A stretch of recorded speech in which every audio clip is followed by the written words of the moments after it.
You can make good time when you got some help. 9:51 a.m. As I was working on the website, I got a call from the VFW. Hey, this is the VFW. We want you to come over tomorrow.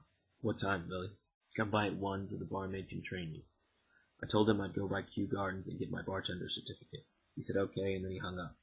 Count it. I had to be at the St. Catherine's Rectory at 11:30 a.m. to help with the food pantry. I got myself together and ran through the regular routine. Around 11:20 a.m., I walked out of the house. It was a beautiful February day that had more spring in it than winter. The sun was in full effect. Had there been snow on the ground, it was a day for stunner shades. The bad thing about the sun was that every time I tried to take pictures, all my shots were oversaturated with light. To get any shots at all, I had to shoot across the street from where I was walking. The itinerary was simple. Walk east on Linden Boulevard, take a right on Everett Place and cross over Fox Boulevard and make a right on Baisley Boulevard. Walking down Baisley, make your first left onto Riverton Street. The rectory is on your right after the main entrance to the church, but before the entrance to the St. Catherine's School.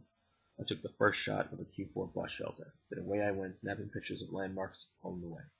I took a shot of houses and bus stops, then street signs. I remember walking across the street from the Linden Auto Repair place. There used to be 3 junkyard dogs, mangy as the hellhound himself.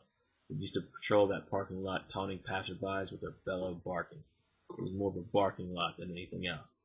The J. Foster Phillips building was one of the few buildings I passed that was tall enough to get a clean shot.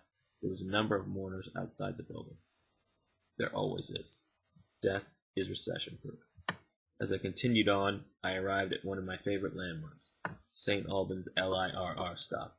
Underneath the tracks are 2 murals. On the opposite side of the street from where I was, the first is dedicated to some of the legends that have called St. Albans home. Names like Lena Horne, Count Basie, John Coltrane, Babe Ruth, and James Brown, to name only a few, and dishonor so many others. On the side of the street I was walking on is a mural to the railroad itself, an opening bisects mural and leads to stairs that access the stop's platform. I kept on walking, taking pictures of commercial buildings, mostly across the street from where I happened to be. Past a mortgage company on the side of the street that I was walking, and decided to shoot it just because it was topical.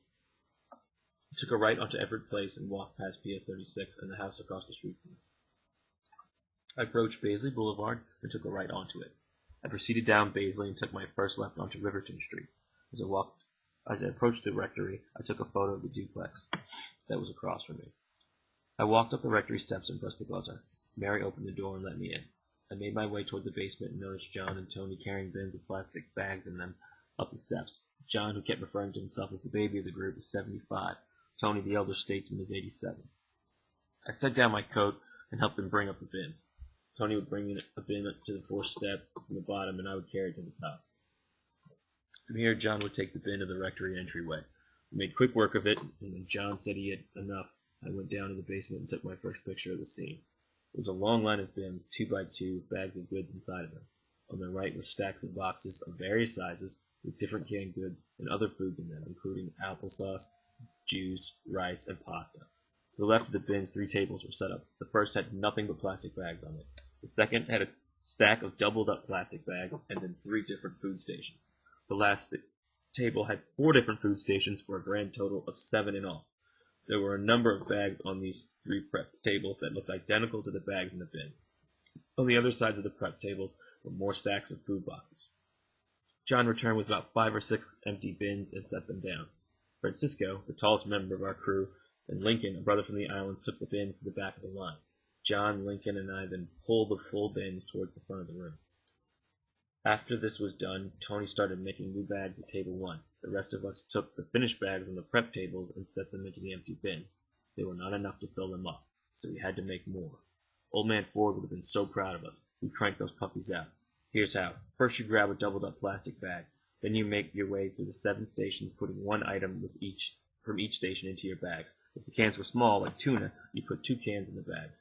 When you were at the end, you tied them twice and either handed them to the person closest to the bins or took them to the bins yourself. Before you knew it, the bins were filling up. If you came across a dented can, you threw it in the garbage. These bags of 7 were a variety of canned goods. There were spinach, tuna, roast beef, mandarin oranges, peaches, long stem rice was even in there, to name a number of the types. As we finished up, I took as many pictures of smaller details as I could, like the boiler, the pipe where I hung my coat, and other things in the room. It's never hard work, with pleasant conversation. Those old comrades are a great gang to work with.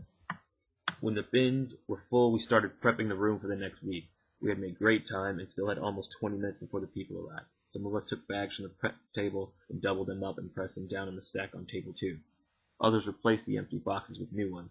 Then we went around the room and discarded the empty boxes. When we felt done, we went back upstairs. Francisco sat at the desk with a clipboard in front of him. John hung out by the main door to the rectory to direct traffic as they came in. Tony floated between the 2 rooms, and I stood next to Lincoln. John then left and came back with a few boxes of cereal. Lincoln told me to set 1 box of cereal and 1 bag on the ledge next to me. The operation went like this. The first person in line walked into the rectory. We walked past Lincoln and I into the office where Francisco sat at the desk. He was St. Peter at the pearly gates in that room. They filled out the clipboard, and depending on how many people were in their family, they got 1 or 2 bags and 1 or 2 boxes of cereal. The magic number was 4 or more to get 2 of each. Only 1 person went in at a time, and the rest waited in a line outside. In that hour, we put bags in the hands of 53 different people of all sizes and colors, all shapes and creeds. With 20 minutes left, we looked like we were running low on bags. With 10 minutes left, we looked dangerously short. I volunteered to go down and bring another bin upstairs. And I was glad I did, because that crowd cleaned us out upstairs. We had been making jokes the entire time, mostly about juice. The juice was a hot ticket item in those bags. Not every bag had it. People would come in and have a bag handed to them and walk outside and open it up. Then they would complain that there was no juice and demand to switch bags. You heard me right. Demand. Whoever said beggars can't be choosers was way off. These folks had a discriminating palate. And they certainly were not all homeless. Only some were. More were regular people. Some had Bluetooth headsets and quite a few were wearing scrubs. They were not all grumblers, maybe 15 or so out of the 53. All we did was smile and look for a replacement bag. I did quite a bit of smiling this day and said peace be with you and God bless too many times to count. As we were winding down, Lincoln and John had discussion about who in the parish actually was in the Knights of Columbus. The Knights were having a retreat coming up, so John would drop someone's name and Lincoln would say if he was a knight or not. Those old comrades are good people. I brought my bin downstairs and grabbed my coat. The guys told me that I could make myself a bag to take home. It didn't seem right when I had so much at home to eat. Lincoln insisted that I grab the canned roast beef, so I did. I told him that I'd grab a bag next week because I had to drop by the VA hospital on my way back. I snapped a quick shot of Francisco, putting the paper on the clipboard into the file cabinet, and told the comrades goodbye. I went back upstairs and let myself out.